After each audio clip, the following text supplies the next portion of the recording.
Welcome to Seek Reality with Roberta Grimes. Joyous conversations about what the afterlife evidence and modern science combine to tell us is true about our one reality. You have nothing to fear. You are eternal and you are perfectly loved. Knowing the truth changes everything. Now, here's Roberta. Welcome to Seek Reality. I'm Roberta Grimes, and I'm so happy you're with us today.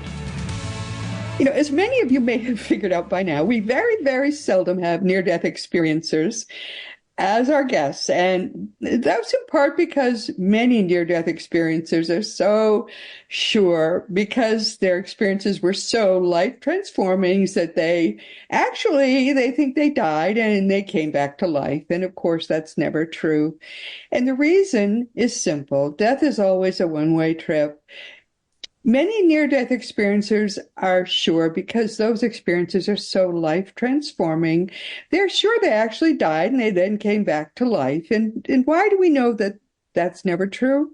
Because there is a cord, and the Bible calls it a silver cord, which connects your ethereal body, your mystical body, with your material body. When it severs, that's death, and it can't ever be reattached.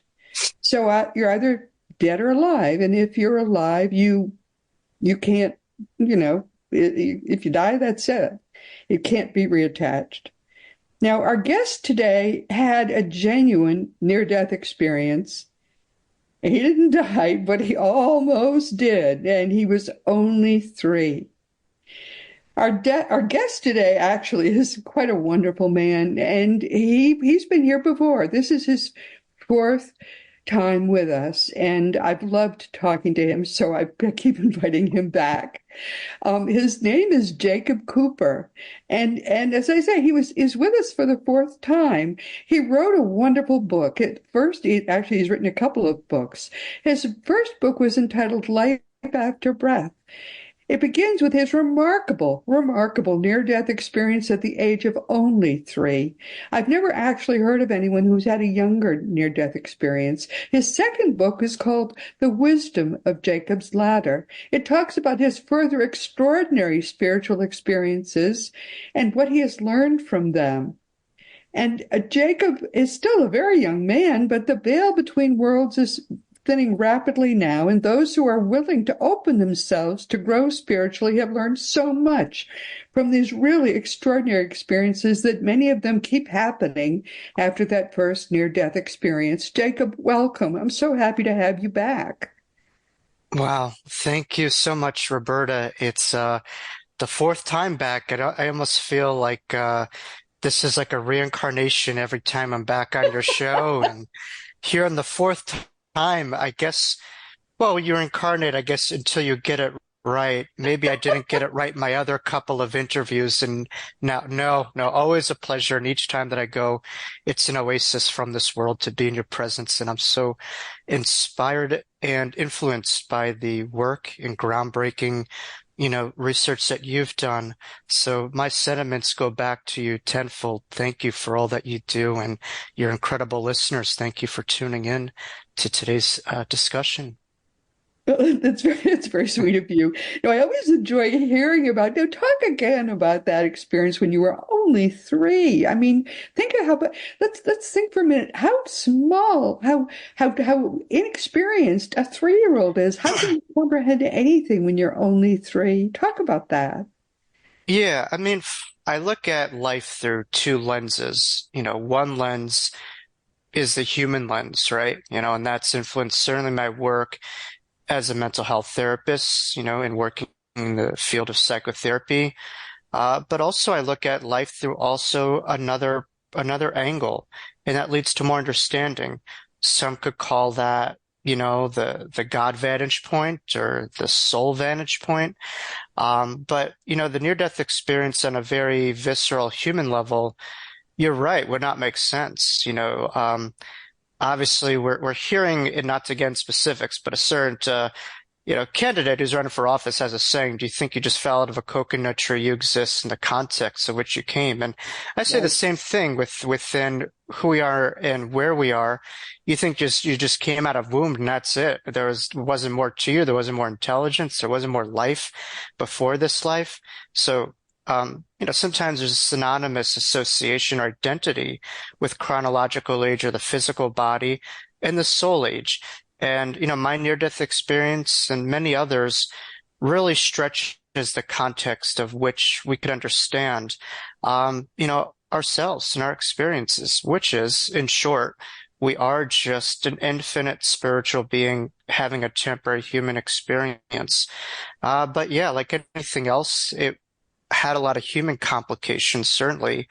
To be that young, you're kind of taught to forget everything in a way so that you could integrate yourself as a young child. And when you have this at such a young age, it rips the illusion, the veil of this facade that you were starting to, get into, hypnosis with was taken away. And all of a sudden you recognize, wow, this is all just an act. This is all just a stage. And I'm here to play my role, but this isn't all that there is. And Oh, it was just a very abrupt reminder that there's such a greater intelligence beyond this reality. And this isn't right. just a human experience where we're here to eat food, to pay the bills, to pay our taxes. I mean, that's one part of it, but there is such a mystical connectivity and intelligence that goes far beyond understanding that brought us into being, in this life and all the lives that we, journey on. It is a soul thing in many You were ways. on top of a ladder of a slide, right? Yeah, and that's really the allegorical symbology of my second book, The Wisdom of Jacob's Ladder. And I know we were talking in the show about some of my own Jewish roots and the name of Jacob, and Jacob, you think of Jacob from the Bible, but he was fleeing from his brother Esau, do the covenant with his father. And he had his own proverbial near-death experience in a way where his life was, in jeopardy, in peril, and he fled for his life. He rested in a place that's now known as Beit El, or Beit is in Hebrew is house, El, the Lord. So I've actually been to that place in Israel, but he took a sleep there and he saw the angels going up and down the ladder. And so I didn't have a sibling of mine who was trying to kill me. Don't want to be specific, but I was similar to Jacob, on a ladder when I had my near-death experience, and I did see angels all around me. So, your name, I think, reveals a lot about your soul's essence and your potential, and nothing is random. So I'm blessed to have him, and it's been a theme throughout my whole life. But yes, I suffocated as a result of whooping cough, and so that's the reference of my first book, which was a homage in a way to Raymond Moody's Life After Life, with my own spin-off, Life After Breath, because I suffocated Right. and there was still, continuity of life. And I really emphasize, how valuable the breath is and what it means. But essentially from losing all of my human breath, I was aware that we all are just seeds of the breath of creation. Uh, and that in the Hebrew language, the word for spirit is ruach, which just literally means the breath or the wind of God. And so when my human breath was gone, I remembered, the true breath that we all come from. And that's certainly influenced the work that I do, with a lot of mindfulness, focus and breath work, because I think that's incredibly valuable for connectivity between the two worlds. Yeah, but it's amazing that a child so young, and this is yet more, I tell people over and over again, we come into this world, you look into the face of a newborn, Hmm. and you're looking into the ages. Oh yeah. That Yeah. is not any sort of a nascent. That's not a seed. That is not a seed you're looking at. That's an ancient being Oh sure. face you're looking into.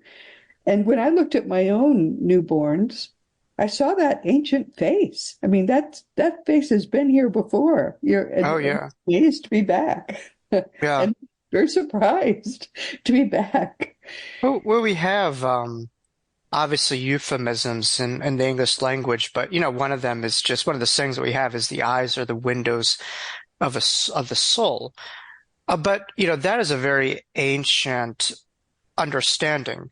It goes back to ancient Chinese face readings, if you will.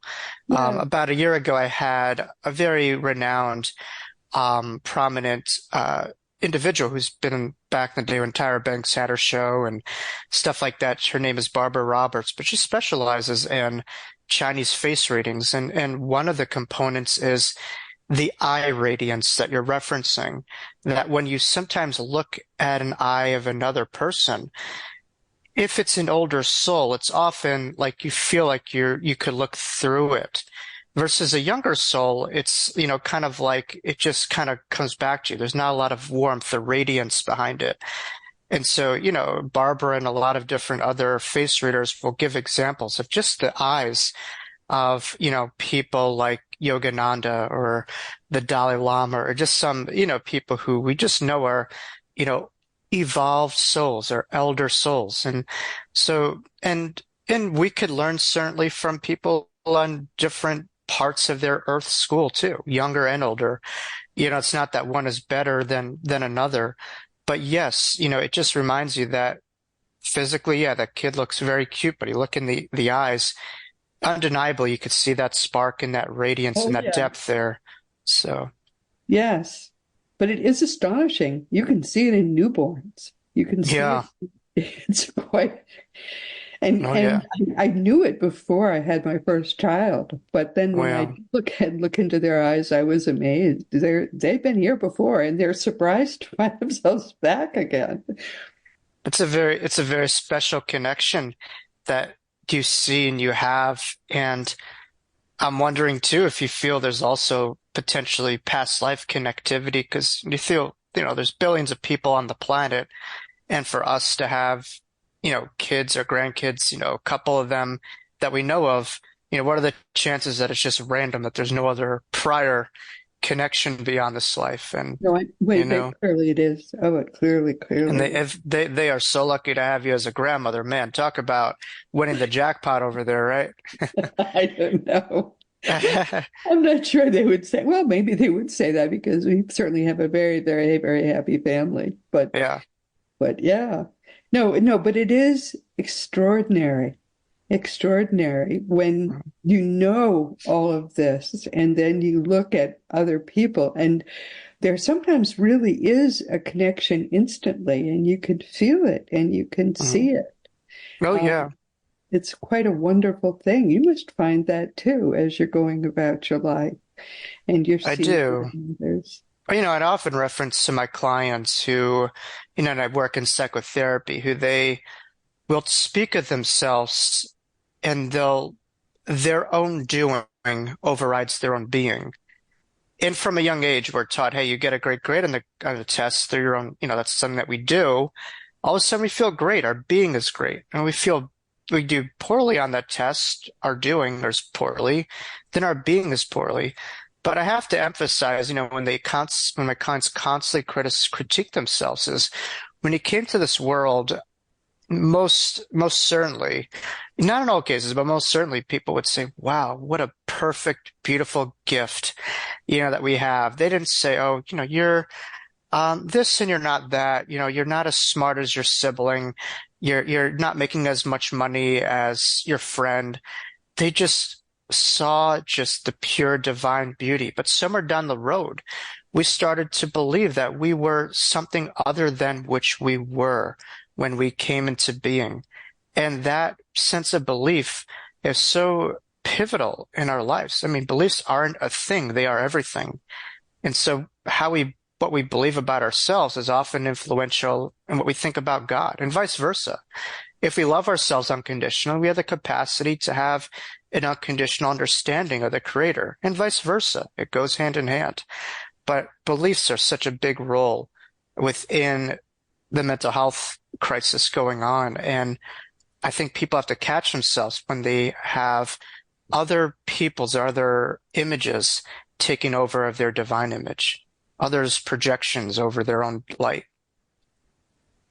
I think one of the things that people who do what you do and who do what I do find ourselves really needing to do is to help to people to reinforce their sense of strong self, Hmm. the parts of them that are the best, the holiest, the closest to God, the Hmm. closest to spirit, the Oh, closest to love, because many people don't understand that that's really what they're here to do, rather than um, people will. I find people so often will see the least that's in themselves and say, "Oh, that's who I am," but it isn't. You know, right. it's almost like we have to sort through the trash, find the gold, and hold it up high and say, "Yes, that's who I am." Oh, yeah.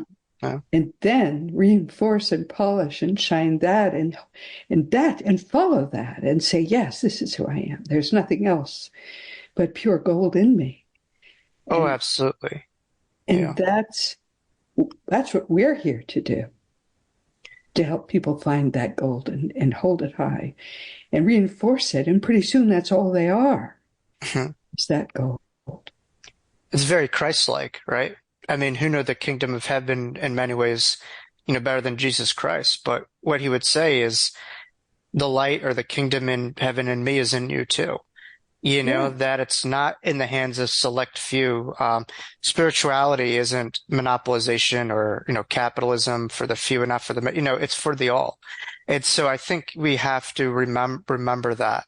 Uh, and sometimes we give our power away to external sources or figures, but those people should just be inspirational forces to go inward, not to depend outward on their teachings. And so I think all great teachers help us go within and to go deep within and to be empowered Jesus within said, ourselves. everything I've done, you shall do also. Yeah, Jesus said, the kingdom of God is within you. that's it. That's Yeah. it. Yeah. Yeah. So it's funny in our world how there's a bit of a correlationship in religion with what we do and who we are. Where all of a sudden it's just kind of like transactional. If you do a certain amount of deeds, then you go there.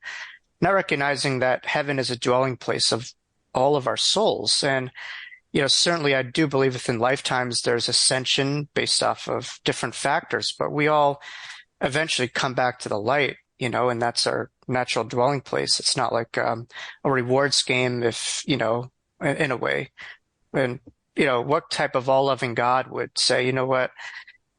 For a certain amount of the population that believes in this stuff, you get a pass. But the vast majority of people who don't believe in this sect of religion or spirituality, you're all dispelled. So it would, and these are his own creation, his or her own creations. Doesn't make it doesn't add up. It doesn't make any sense that No, it doesn't. uh, No, no. And actually, Jesus came to believes this, but it's right in the Gospels. Jesus came to end all religions and to teach us to relate to God one on one individually. That's what Jesus came to do. Jesus oh came to yeah, do also. He didn't come. I don't know. I don't think I meant to talk with you about this, but I think it's very, very important that people understand that Jesus is not a Christian to this day. He never was. right. He always was a Jew. Yeah, no, no, absolutely. People do forget that. We just have to wonder. Um, Certainly as a therapist, I believe in historical references on a micro level. I think for people to really move the needle of their lives, they need to be their own best historians. They need to understand the point of origin behind maybe some of the pathological viewpoints or behaviors. And from only going to the root, could you really find the healing? You have to go to the wound in a way to heal, to so to speak. That's right. Uh, You have to clean the wound and heal the and wound. That's right. collectively, there's a lot of patterns, obviously, regurgitating itself throughout 1000s of years. And my hope is each person could be a better micro and macro historian so that we could move the needle and understanding that the behaviors that have occurred themselves for thousands of years just do not work. And we're meant to evolve and grow from some of those, natural but unnatural tendencies that we've learned, you know. So, Yes, people call themselves Christians, and they're angry with the Jews for killing Jesus. But the reality is is a Jew. And if people hate the Jews for killing Jesus, they're really hating Jesus. mhm, So no Christian who hates Jews, they're really hating Jesus. That's the right. reality. They're not following Jesus. Yeah. They're rejecting Jesus too. Hmm. I don't Well, understand. I cannot understand any of it. Jacob, help me to yeah. understand it. Well, I don't understand the hatred that we have, for our brothers and sisters. I could understand being frustrated with people who, and Jesus would say, Father, forgive them, for they not know what they have done. But That's right. but there are Forgiveness. some people who Yes. know exactly what they're doing, and they're pushing those buttons. So I can understand the natural rage that we have. But for the vast majority of us who are just trying to live our lives and to take our anger out or scapegoat others just doesn't add up, doesn't make sense. And, look, I think we're only as good as our ability to rise our surroundings. And I think high tides rises all boats. And I think if each of us individually would take responsibility for our energy and to think globally by acting locally and being our brothers and sisters keeper, we'd have a much, greater world. I mean, allegorically, I had my near-death experience in a playground, and you could look at a playground from a plethora of angles. But when I logically break it down, I say, okay, child in a playground seeing angels, what does that mean? And to me, the message is we are all just children in the eternal playground of God, here to be our brothers and sisters keeper, here to take care of each other, here to play, here to laugh, and to not wait till we proverbially die to find that joy, to find that connectivity, but to apply that awareness of the hereafter in the here now. And I think if each person remember who they are, we could remember who we are. That's what's You're important. full of these profound sayings. I want to write them all down. If we would each remember who we are, we'll remember who they are, and Well, vice versa. you can, but I have a feeling it might be copywriting for my second book. No, no, I'd be honored by the shout outs, and I'm messing around, and I think so many people have such egos over even a written word in the spiritual teachings, and I just say none of this is mine. All the spiritual teachers are just connecting to the same stuff, and some people could get very very human about it, and I just don't understand it. It's just none of this stuff comes from me. I'm just a very basic guy who tries to fit into my pants and pays the bills and does my thing, but I get out of my own way, and that's where the greatness comes. It's not necessarily from me, and I think people need to remind ourselves, you don't have to see yourself as extraordinary to experience it. You look at someone like Edgar Casey, who's just a regular church-going guy, and just a But very psychic. He a was so very psychic. a very average guy. But again, through getting out of his own way, he was able to open up his mind, which is kind of like a parachute. Once it's open, it could really work, and that's where a lot of And it could work. yeah, Yeah, that's and very it happened through pain. I mean, Casey was experiencing physical pain, and he did self-induced hypnotherapy to address the physical chronological pain that he was psychic. experiencing. And through self-induced hypnosis, he was able to really awaken his higher mind. And I think if more people remember that we all have ability to connect, we really do. You just have to get out of our own way and practice, and it happens subtly. It's not like Patrick Swayze in the movie Ghost, where he's right in front of you with Demi Moore. It could be more on a subliminal, subtle level, but just listen to that soft voice. It's there. It's like a door opening and feeling a soft wind. It's a beautiful thing. But lately we're seeing such hatred. And Oh I don't yeah. understand hatred. I don't, of other people. Because to me, other people who look different are all the more beautiful for their difference. And Hmm. I've always seen it that way. I grew up in a town and in a school where everybody looked the same. And then when I was in high school, finally there was one girl who looked different Hmm. a little bit. Uh, she was Jewish, and Hmm. she was the only other girl in my whole school who had a horse. So she and I started riding horseback together, and she became my best friend, and it was wonderful and terrific, and so on. But I didn't meet another black girl till I went to college. That was even more fun. Somebody else who's black. That was wonderful. Hmm. It never occurred to me, honestly. I didn't meet anyone else who was Asian till I went to college. Hmm. And I fell in love with him. My goodness. I love people who look different. When I brought him home, because we were talking about getting married, that was the first time I discovered that my father was not happy with my wanting to marry somebody who looked so Um, different.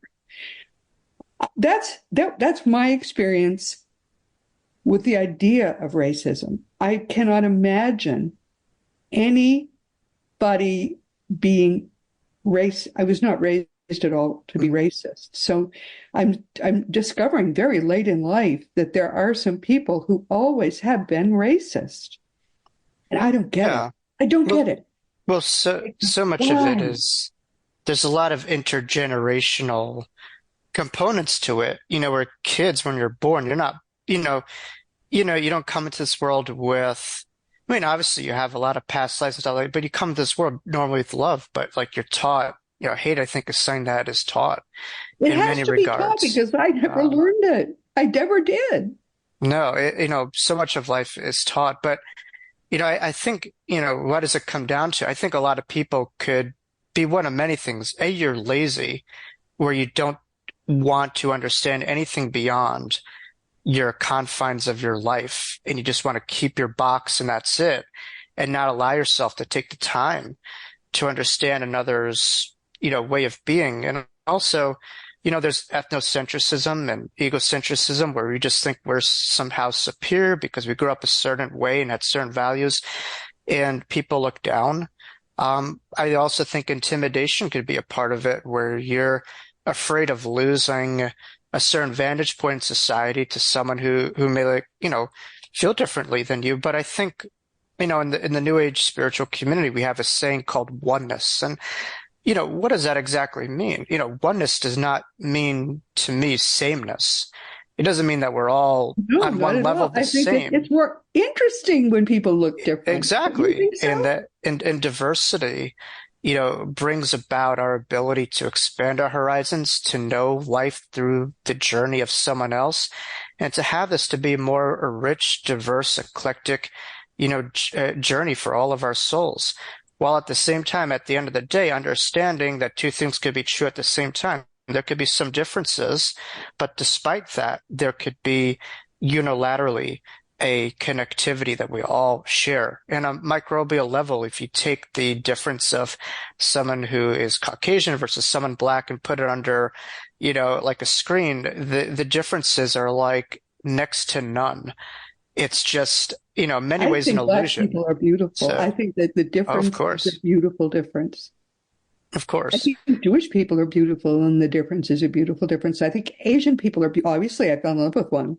The Yeah. person I met and got to know, I just fell in love with him. I thought he was beautiful. And that to me is like, what do people, I mean, I think a lot of people are trying to understand God, and that's one thing. But I think just the intellectual pursuit is not enough. I think learning how to behave and embody God is the next phase of our evolution.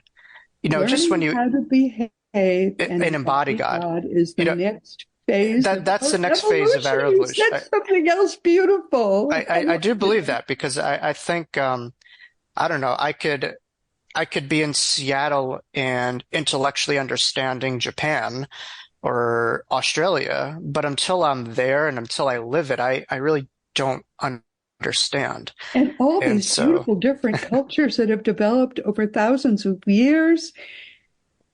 And it has nothing to do with how the people look. It just has to do with their experiences that were different because right. they came out of their religions, out of their food, Hmm. out of their work, the way they have thought about different ways of developing work, developing Oh, sure. because of their weather and just the way they coped with things. Oh, it's fascinating, but I know a lot People of the are show. fascinating in general. Think about how fascinating people are.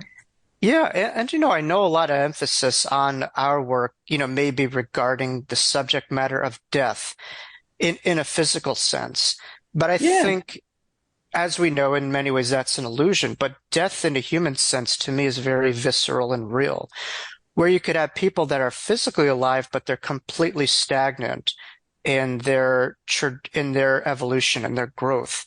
There's no yeah, curiosity, there's no explanation, yeah. there's They're no lazy. They're exploration. right. They're right. And that's maybe a laziness, or I think we fear the vulnerability of opening ourselves up to new worlds. Yeah, But hey, we just, um, experience, we just celebrated Columbus Day or Indigenous People Day, and obviously Columbus, I think, was believed to be Jewish, but obviously there's a lot of pushback for some of the stuff. But hey, no one's perfect. But again, with they tested Columbus, his DNA. He was with Sephardic Jew. Sephardic Jew, but I'm saying no one's perfect. But the reason why I bring that up in terms of him or Magellan or some of these other explorers is just what that can teach us on an emotional, psychological, spiritual level. The value of being curious, the value of exploring. That's how we'll find other worlds. And if we're just kind of living in our own box, that's all we'll see. And I think people have to be vulnerable and daring enough to explore that, because that's where growth and change can happen, is when you take yourself out of your own box and explore the world in the eyes of another. And I think that is a big play at hand, you know, and I think part of that is ruled in empathy too. You know, every culture, every civilization has injustices, that they feel are real. And I think it's being able to listen to not where you're at, but where they're at. And, that's just on a macro level, being a therapist in a nutshell, being able to lead with empathy, to listen to others, and to meet them where they're at. You don't have to go to grad school to do that. You just have to develop your mirror neurons, which, is in the brain that relates itself to empathy, that could allow you to develop that muscle. But I think we're in very much an unempathetic place right now with so much hostility, That's and right. there's a Yeah. lot of damaged brain that could lead itself to this behavior. But think how But it can useless be that is. fixed. That whole reflex is useless. It doesn't even help the person who feels unempathetic. To be a person wrapped up in himself is a tiny package. He Mhm. doesn't help even himself or his family or his people or anybody. He Right. helps no one. Yeah. One thing I wanted to talk to you about, which is entirely, I can see the time is passing. I wanted to ask you this time about your out of body experiences because I know you've had a number of them. Mhm. And people ask me all the time about out of body experiences, which I know we have them all the time, but I've never been aware. They've always been facilitated. Mine have been facilitated by my spirit guide, and I just am aware of being somewhere else, but I don't know how I got there. Mhm. So, could you tell me how you learned to do them? Or Well, I think we all, on some level, do. we all do them, But I know, but I there don't was know. there was like a series of events that led up to it. Um, and when I look back on it, the more the pieces of the puzzle come together as to how this came into being. Essentially there was, one night where I was just remember very clearly, I was in my bed, and then all of a sudden I just started to look at reality and all the things that I took so seriously and I thought that were real. And I started to look at those things and I saw the illusion behind all these things that I placed value in that were just so insignificant in the greater context of things. And I just began laughing hysterically. And this wasn't just like seeing a comedian and having a laugh at a certain level. No, this is laughing at every part of my cellular molecular body. And when I was laughing, I could body just squeezing out all the heaviness, all the tension. It was all just leaving. And I felt amazing. Now, certainly I know what a manic episode is or a psychotic break or, this wasn't it. This was a very much of an energetic, spiritual thing, not so much a psychological break or something like that. And so I kind of just woke up the next day and I was literally looking down at my body and I was out of my body for, several weeks. And I was in a community college, which made it quite challenging. I was at tables and I was with friends and people are like, why don't you eat? And I'm like, food just doesn't really do it for me. Normally with food, it's such an emotional connection, but I'm like, you're taking all those routes to get to a certain place and I'm already there. Like, I don't need to take the routes. I'm already at that heightened euphoric place. And so this lasted for several weeks where I felt an incredible warmth, in my heart where I could touch my heart on my third eye. And it felt like I was just touching an ocean. It was just expansive. And I could feel a flickering on and off eyeball in between my forehead that was like, I felt my third eye throughout my life, but this was like a literal eyeball that was like huge right in the middle of my third eye. And a part of me is like, what the F is going on? I didn't like tell anyone, but I just felt amazing. And I sat in a synagogue again around almost 20 years to the day of my near-death experience. It was, right around the high holiday times in September. And I literally just felt myself carried by my animal totem, which was seeming like a hawk or an eagle type bird. And I felt myself lifting and going in the ceilings of the synagogue and looking down at every single participant. And I just saw, like you said before, this one strand of energy that connected each participant, the silver cord that each person was connected to. And I saw the interconnective wovenness of which we all are a part of. But I also saw how everyone was just boxed in into their own thoughts.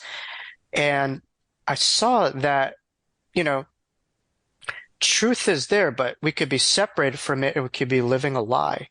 And I just saw that in front of me. So, in life, intellectually, we understand we are all one, we're all the same. But to see it right in front of your face, like, right here, like I saw the angels, and this time as an adult, left me no shadow of a doubt that, A, what I had as a kid, is absolutely real. And now I'm an adult, I'm having this. I'm like, this isn't just some childhood fantasy. I know this is without a shadow of doubt real.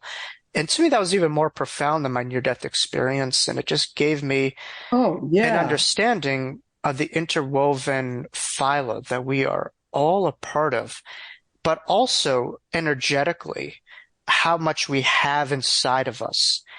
And when we just move out of our own way, and people call it the chakras, which in Sanskrit just means kind of like spinning wheels or discs. And we hear about all these things, but when you really connect your energetic body, I'm telling you, I've had some hits of marijuana in my life, and nothing compares to this high.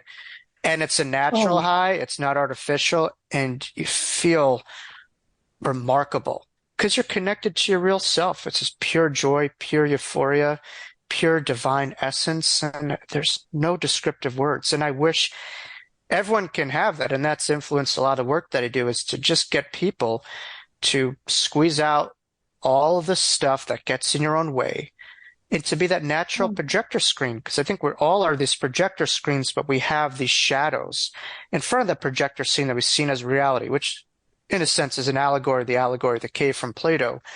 But, once we connect to our pure light and not the shadows, that's when we'll feel, the divine lens, and we'll feel a heaven on earth when we do that. Oh, that is so beautiful. Beautiful.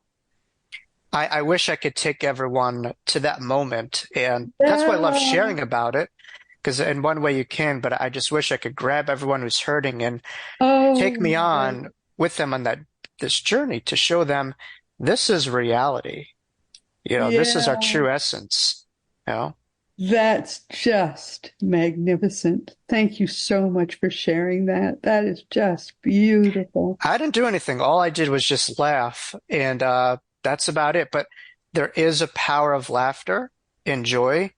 I often emphasize a group in India that was quite influential in my life, and they made a documentary of it called the Laughing Club of India. But essentially, most to a large percent of India is some of the lowest socioeconomic totem pole, of global civilization. And these people have nothing materially, and a lot of, their lives are just an incredible distress, and it's very adrenaline, fight or flight, survival mode. But a lot of people, meet for a couple hours a day in there's a documentary in this, and they just start laughing hysterically for no reason. And they find the joy by not having a reason for laughter, but laughter and joy itself, which is inside of all of us. And that's when you really have a lot more control of your life, when you don't have when you're not a leaf in water, but you generate your own emotional currents, Isn't So, that magnificent? yeah. And So Jesus laughter is so said, give big. away everything. Give away everything. Yeah. Yeah. And you will have it all in heaven. Yes. Mhm. Yes, it's all one. It's all one. Yeah. Yeah. Yeah. This is so beautiful. Oh, that's just oh, well, we can never top that. We've come to the end of our time, but what a way to end this If talk. if anything else, and obviously listeners could chat to me privately, but do check out Laughing Club of India. And if you're interested, I do have sessions, that are mindfulness sessions, but also help people to really connect to that inner voice and the laughter within, the joy within. Therefore you understand the things that you can control, the things that you can't. And I think what happens to us when we walk into it's out of our control in many regards, and how we handle life is the only thing in our control, you know. So It's Jacob L. Cooper. Jacob L. Cooper, yeah, Jacob Cooper was taken by an imposter. I don't know who was, but there could be only one Jacob Cooper, right? Jacob L. Cooper. That's the website. JacobLCooper.com. It'll It be in the notes. And or Jacob L. No, Jacob Cooper LCSW. Yeah, you could find me on Instagram and Facebook. Those are my Facebook page. Jacob Cooper LCSW, which just stands for Licensed Clinical Social Worker. They'll And both be in the notes to this. yeah, Uh, wow, what a way to end this! There's no way anything could mm, ever top this. But that's been beautiful. I think we talked about that a little bit the last time, mm, but wow, that was magnificent. The things that you do are so beautiful, Jacob. I just am so, so delighted to know you and have you as a friend.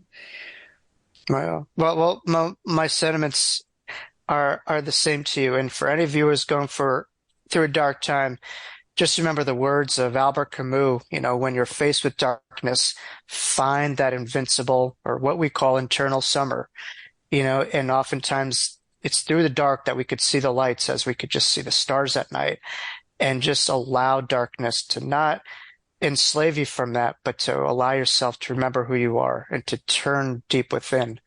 And that's my hope for the world and for people listening is to tune into that invincible summer when it's light or when it's dark, and to remember that.